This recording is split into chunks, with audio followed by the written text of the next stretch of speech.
You are a good Adventist student. You go to an Adventist university. You dress up for church every Sabbath. You give a full tithe. You do your devotions. You do outreach.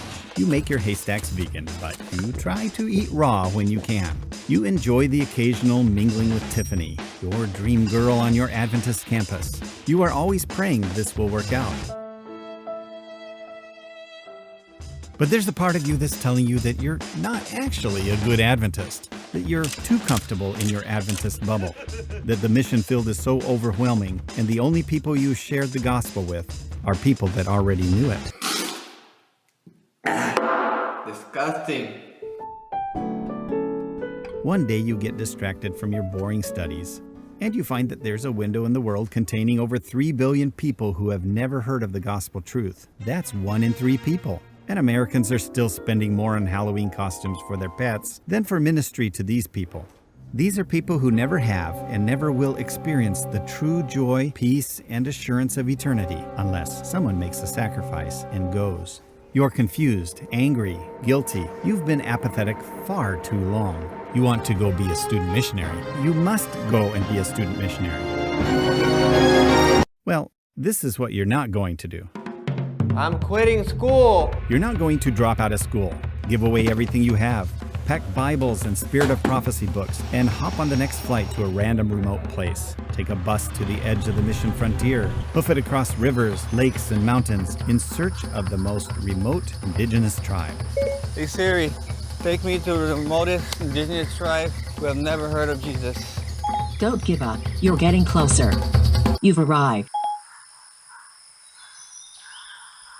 A few moments later. You're not going to whip out those books you packed and start handing them out. A few minutes later. Or make them change their dress. A little longer than a few minutes later. Or go to great lengths to educate them about health reform. Water is raw, vegan, and gluten-free. It's very healthy. 3 hours later. Ultimately spending your days and nights squatting over a hole because of the food you ate. At this moment, you're thinking, what in the world have you gotten yourself into? And you start reminiscing about your moments with Tiffany. But come on, you are here, so you decide to make the best of it. Many unbearable hours later. You're not going to hold an evangelistic series. Daniel 8:14. Unto 2,300 days, then shall the sanctuary be cleansed. And make an altar call for baptism. Please stand up to be baptized. You realize nothing is working. Soon after. Lord, I want to be a missionary. And you find yourself thrown out of a village with no converts, no results, no mercy, nothing. Siri, please, I just want to go home. Good luck. 1 eternity later. You finally make it back home, only to find that you've lost your FAFSA grants. Your friends are absolutely angry at you, and your dream girl Tiffany has definitely moved on.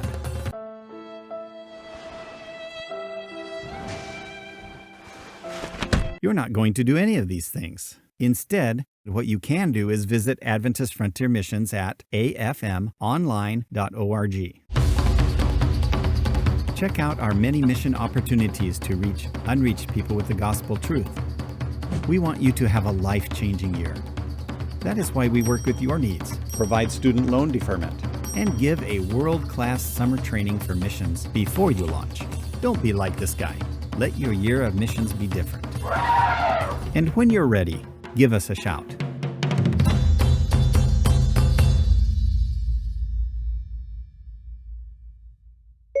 No natives were taken advantage of or mistreated for this production. Now, where would you like to go for your student missionary year?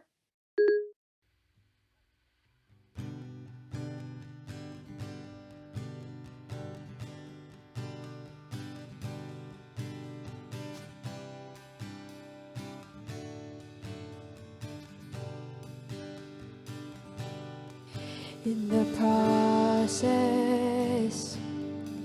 in the waiting, you're making melodies over me. And your presence is a promise, for I am a pilgrim on a journey. You will lift, you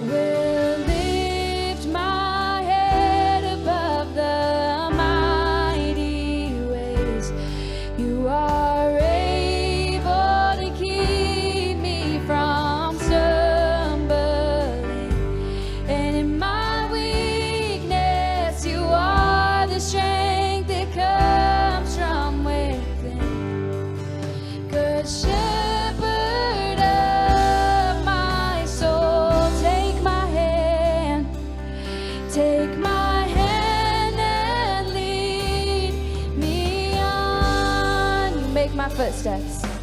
You make my footsteps and my path secure. So walking on water is just the beginning. Cause my faith to rise and stand at attention. For you are calling me to greater things. You will lift and you will lift my head above the mighty waves. You are able to keep me from stumbling, and in my weakness you are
and hallelujah.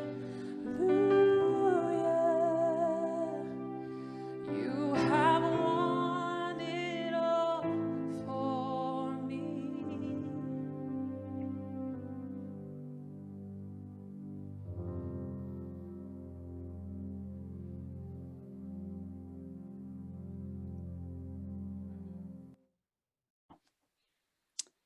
Well, happy Vespers, everybody. Happy Friday night. I hope that you're ready for the weekend.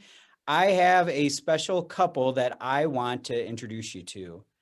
Well, I'm going to actually ask them to introduce themselves to you. So would you, I don't know who goes first, ladies first, gentlemen first. Would you guys introduce yourselves to the PUC community if you need to introduce yourself? Well, hey, I'll, since they said, I needed to start first, I'll start. I'm Lisa Bissell-Paulson, and I am a long time person in Angwin. I love PUC and love the students there and the faculty and staff because I'm married to one of them. And anyway, I'm now at Pleasant Hill, as you can see, and I'm still at work, but not during Vespers time. So somebody can edit that part out. I'm Bob Paulson. I'm the chair of the kinesiology department. And yeah, I think we've been around Angwin for about 27 years. Mhm. Wow. All Yep. right. Good times. Yeah. And now on a professional level, you're both doctors, right? Would we call you Dr. and Dr. Paulson? Mhm. Double D. So can I ask you guys, how, just as a side note, how long have you worked for Adventist education? Maybe I'll let you both answer. Go ahead, Lisa. A long time, 40 years. Yeah. Wow. 40 Yeah, years. Each of you have worked 40 years? Mhm. Yeah, we both started teaching in high schools. Portland Adventist for Lisa and Tacoma Academy for me. Wow. Lisa had much higher leadership qualities. So was it your second year you became vice principal or principal of PAA? Well, it was my fourth year there, third or fourth year. Yeah. Wow. And then the principal left in the middle of the year. And so 4 years, it was the fourth year out of college. I ended up becoming the interim principal at Portland Adventist. Wow. Yeah. So So you guys realize that you might have been in Adventist education longer than some of these students' parents have been alive. Just reminding you that you have been working hard for a long time, and we thank you for that. And I don't know. It's a lot of fun. I think that's one of the things that we both share is that dedication to the students and to Adventist education and to helping students build their relationship with Christ through whatever discipline we're working in. That's awesome. a lifelong mission, really.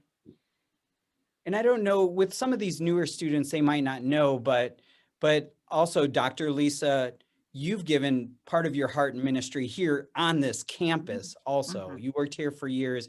And so I want to recognize that also, that thank you for your work here on this campus.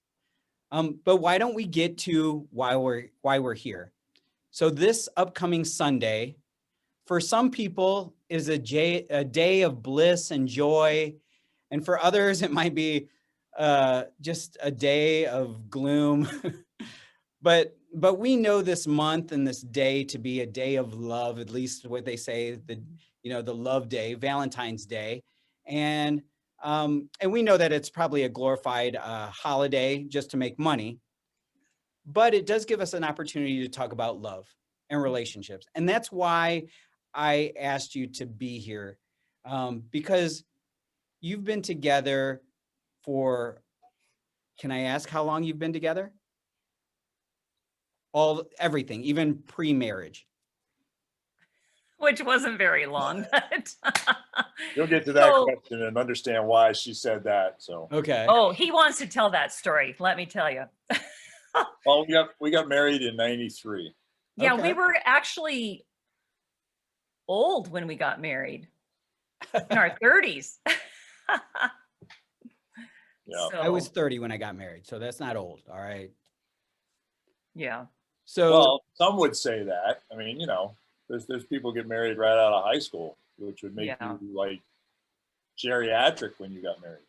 right. So obviously, you know, I was gathering from your story, you guys met after you had already started your professional work. Oh, Or at yes. least you got together. Let's say that. I don't know how you met because I want to know how you met. So could you tell us, because it's just you and me talking with other Yeah, people that right. are I watching. see that little red record button. Yeah. Could you tell us how you guys met, you know, and yeah, let's talk about that first.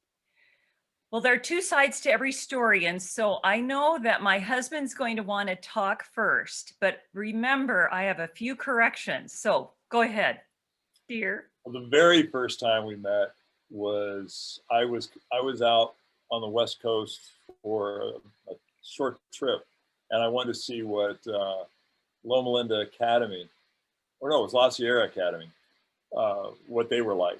And because I was teaching for Tacoma Academy, and we were the only school playing interscholastic sports, and there was a couple of academies in Southern California that were starting to kind of play around with it. So I went into there, and all of a sudden this vice principal comes out, and it was Lisa.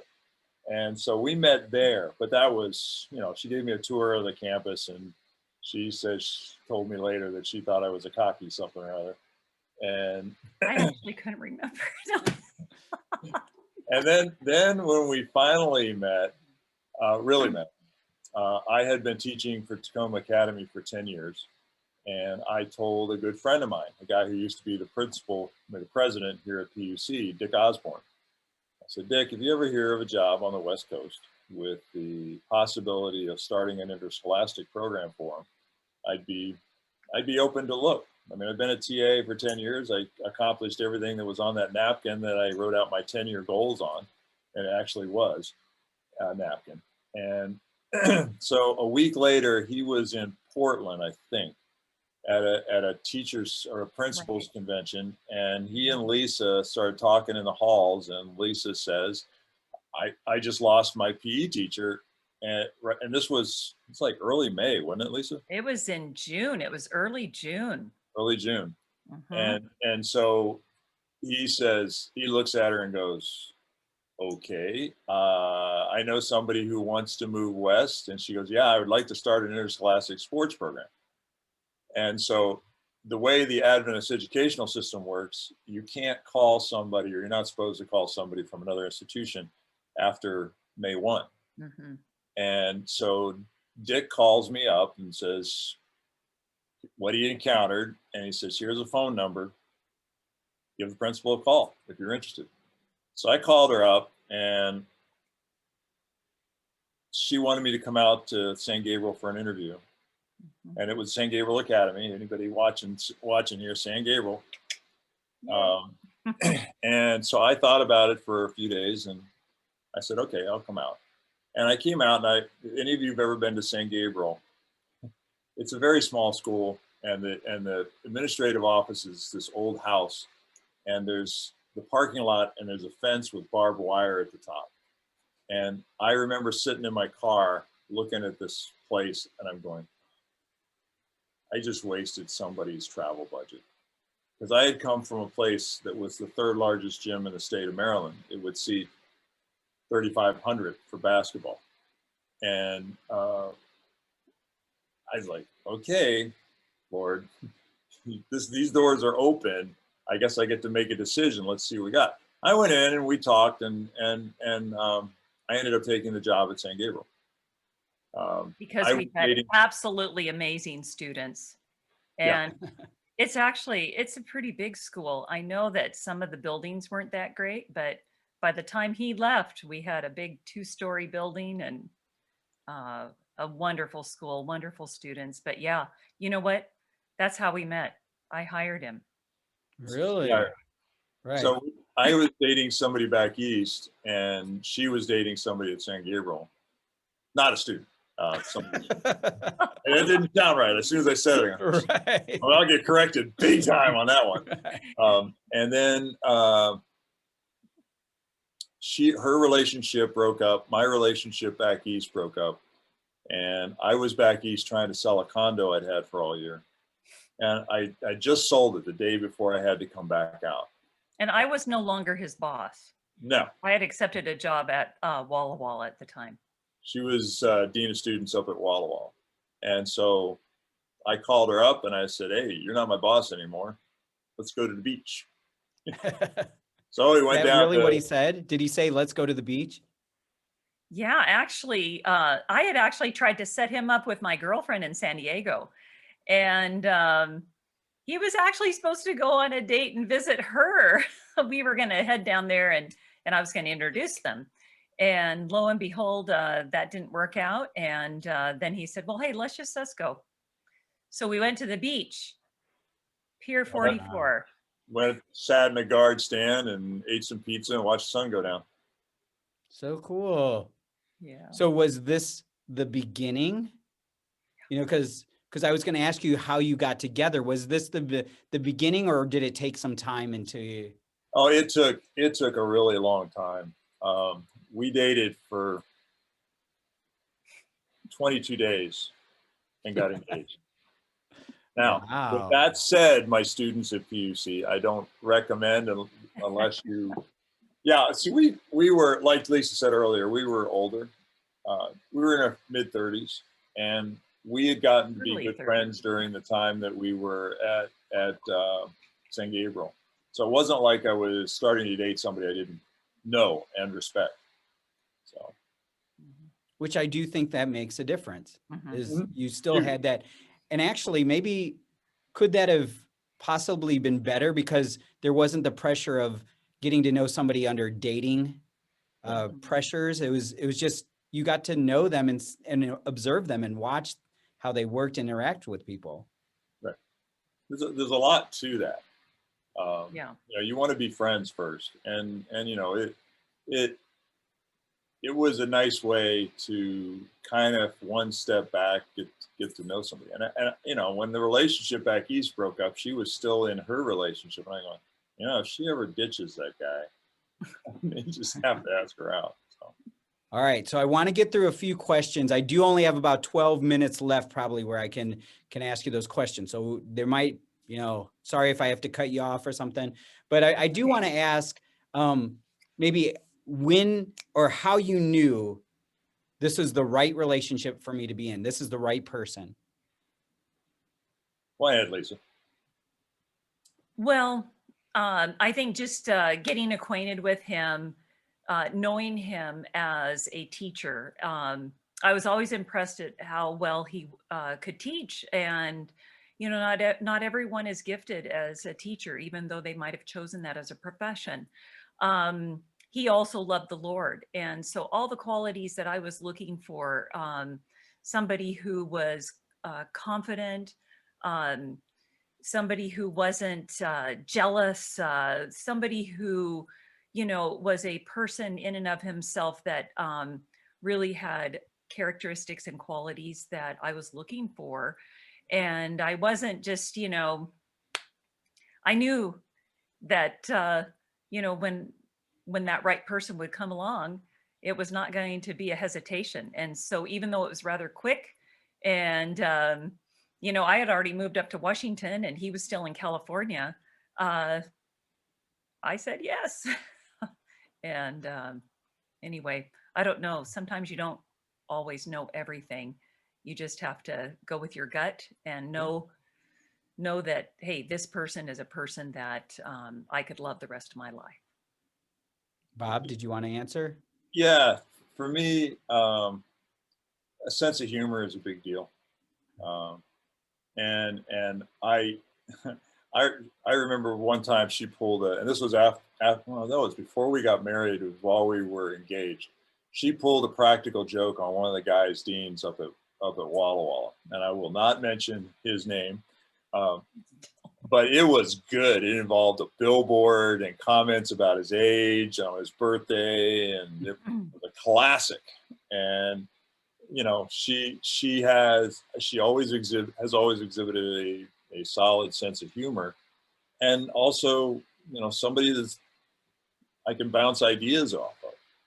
You know, we both are in this profession, and we both come at it from slightly different tacks to get to the same end goal. So I could see that long before we even started dating. And you know, we have different hobbies, but kind of the same. I'm a photographer. She's a, well, just about every kind of art form there is other than photography, she'll put her heart and soul in. I ride motorcycles. She rides horses. Motorcycles are safer, but they both have a saddle. You know, and when we were planning our honeymoon, I'm a water freak. I'll do anything associated with water. And I can't say that's been Lisa's focus in life, whereas for me, it's been part of my DNA. But she was willing to sign up for a scuba class so that when we went to the U.S. Virgin Islands, we could go scuba diving. Nice. So she's brave. All right. I taught her to swim over the phone. Oh, wow. That was a new stretch. Now I'm teaching swimming online. I wish I would have had the online ability back then, but it was over the phone. So yeah.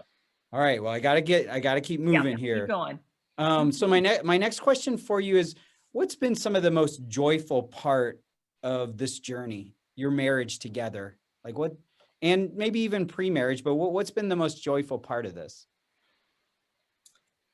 Well, our daughter, Joy, and Nice. you know, wow, what an experience that was, and still is. And so, you know, those memories, those significant moments, you know, just for Bob to bring up our honeymoon. Oh my goodness, way too many stories involved in that. So as we look at significant moments throughout our marriage, we can just hang on to those. And, you know, but the most important thing is just being able to connect with each other, talk to each other. You know, he mentioned bouncing ideas off of each other. We can go on walks and just talk endlessly and challenge each other. But, you know, travel and trips, those things are things that we'll remember forever, even if they are at my in-laws' house or my folks, his in-laws. Right. So anyway, but that's where most Bob, of our trip money goes. What? That's where most of our trip money goes, traveling back to. So. Yeah, I think when you talk about being able to talk and bounce ideas, I'm one of those guys that when I've got, you know, like intramural workers or anybody else, I want somebody who's going to push back. And if they're not going to push back, I mean, why am I talking to them? I don't need, I mean, if I want to hear somebody say, yeah, you're right, I can just sit in a room and say, yeah, you're right, man, you are good. Ooh, you are one cool dude. But that doesn't do anything. You got to get the pushback from somebody else. And, you know, and this is going to give you a nice segue to talk about in-laws. I will never forget my first Thanksgiving at Lisa's parents' house. I mean, I grew up, we would a lot of times go out to eat for Thanksgiving. We never had these big, you know, like it's a good life Thanksgiving dinner kind of a deal thing. I walk in there and she is one of 8 kids. And so it's kind of a freak show around the dinner table. And I will never forget her father sitting there talking about all the possible ways you can separate male farm animals from their genitalia and bringing out pieces of equipment to demonstrate it to me. And this was before we got married. So I don't know what he was trying to say, but it was an experience. Right. Just warning you. Sorry, that's probably not a good Vespers topic, but Right. It's pretty hilarious. Right. So it was, especially when he brought in the horn trimmer things that were like this long, and because that's for the really stubborn ones. And I go, okay. So did you feel like you had a pretty good relationship with in-laws? And how important is that? You got to have fun with them. Mhm. My in-laws are, well, and those who had classes from me know I've used the kind of the term freak show in a good way. It's a freak show. It's just sometimes, and Joy gets a kick out of going. She's told stories of her trips to Walla Walla for Thanksgiving and stuff, and has said that, talked to her friends about it, and they go, "We want to go. This just sounds like a real mess. This is great."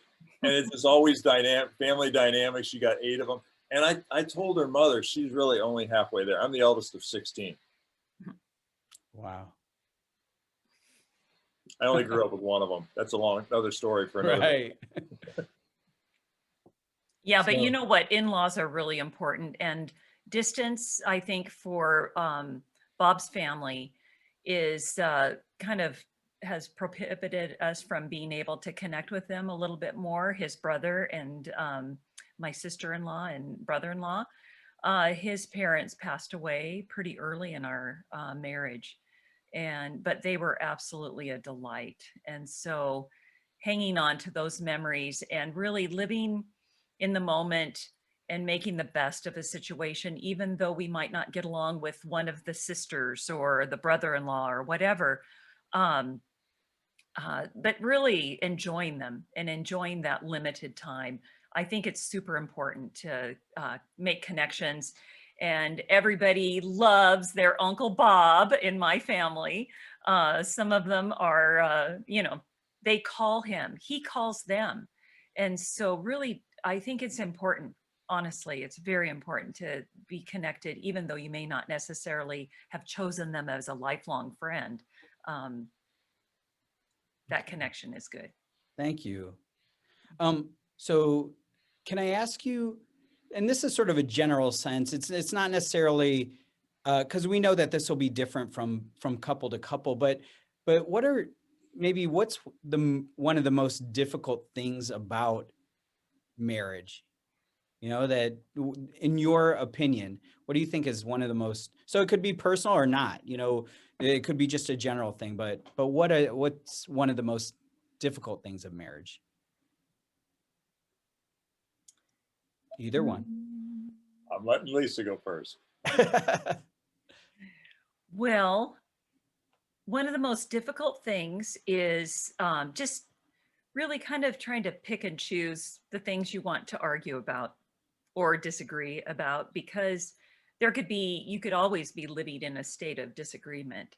And I think deciding, okay, well, that particular issue is not worth even spending time on or offending a person's feelings. And believe me, we disagree on several things, but we have figured out a way to, whether it's pushback or just say, okay, hey, let's stop, let's change the topic or whatnot.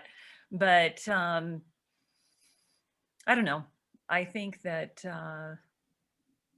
really identifying the things that are really tough that you really need to spend time and discuss or deal with. But I don't know. We get along so well, don't we, dear? Oh yeah.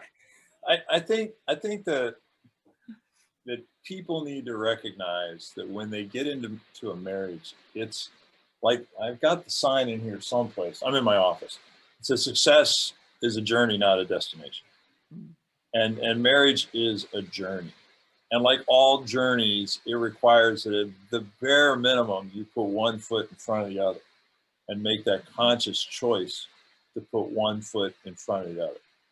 And so to me, I like the word challenges rather than difficulties, because to me, I love to play sports, all kinds of sports. I'm taking on the challenge of learning how to kiteboard. I took on the challenge of learning how to windsurf, and basketball has been part of my DNA since birth. And every step there's a new challenge, something new to learn. And so to take them on as challenges and understand that any given moment is not the Everest of the whole thing. It's just another step. And you make the conscious choice to step forward. Awesome. Okay, just because of time, I have one question, but it's probably the most important question, at least to me. And the question is, what part has and does God play in your relationship with each other? Go ahead, Lisa. Well, as we mentioned earlier, we both have this mission, and that is, to really serve the Lord in the ministry of education. And I think having that connection and knowing that we're like-minded in that area of our lives is so important, because in our conversations, whether it's talking about, oh, what kind of a Sabbath school can we have? I mean, these were conversations that we had ever since Joy was, in cradle roll. And so having kind of that similar focus on making sure that their experience was as wonderful as ours, even though we may not always have agreed with the church. Our relationship with God is the most important thing, and I think we both share that very much.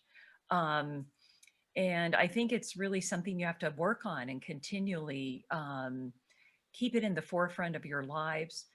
We've gotten, since COVID, it's been kind of crazy. It's hard to connect with others. And we've ended up opening up new opportunities to connect with others online. We start Sabbath school classes at 7 a.m. Sabbath morning, and it gives us more time to, even throughout the day or on walks later on Sabbath, to talk about oh my word, we had the same conversation 40 years ago about women in the church or whatever it might be. And so even though that's disconnected with our relationship with God, it's just having those experiences that continually keep us, connecting and thanking the Lord for where we're at right now in our lives and the blessings he's given us, and just continuing to nurture our relationship with the Lord, whether it's alone time or together time, is really important. Awesome. There are many aspects of any relationship. There's a lot of them that you can have very different, maybe somewhat similar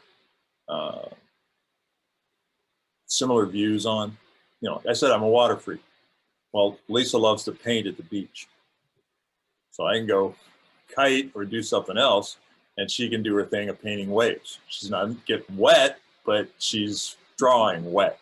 I said horses and motorcycles and different things. There's art and all kinds. Right now, we're both taking a class from the art department. I'm taking conceptual photography, and I'm taking conceptual photography with Joy, but Lisa is taking a watercolor painting class.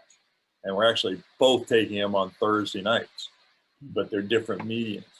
But to me, the area that needs to maintain the basic principle of homogeny, in other words, some degree of connectivity, is that spiritual relationship, because it's so much inside of someone's DNA, whether they believe in a God or not, whether they're religious or not, it's part of their DNA.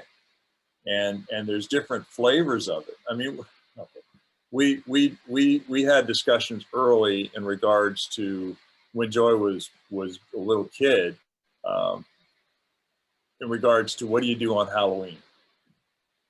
Okay, Lisa grew up putting on her Pathfinder uniform, going out and collecting cans on Halloween. Me, no, I put on whatever costume was cool that year, and we went trick-or-treating. Now, my dad was a dentist, and he passed out apples and toothbrushes.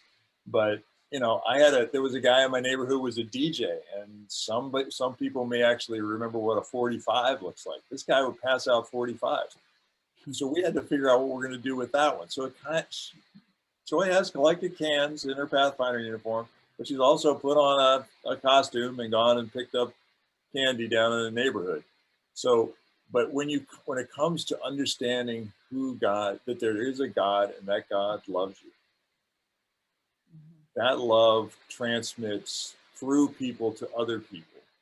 The more you find that loving relationship with God and figure that that's a good thing to be, the easier it is for you to share that love with other people. Mhm. So I've got friends that one of them's Christian, the other, is Jewish.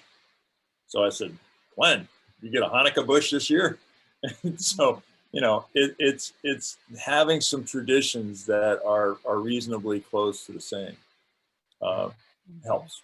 You can still be yourself, but having, and God for a lot of people, that is part of that. And I think he in his relationship with human beings shows us what it means to be in a loving relationship. Awesome. All right, guys, I'm sorry we ran out of time, but I want to thank you so much just for being here with me. And if you don't mind, I'm just going to have prayer just to end us out. And I hope you enjoy this whole weekend and your Valentine's together. Father, great is your faithfulness. Great is your love. Great is the power of the love that you put within us.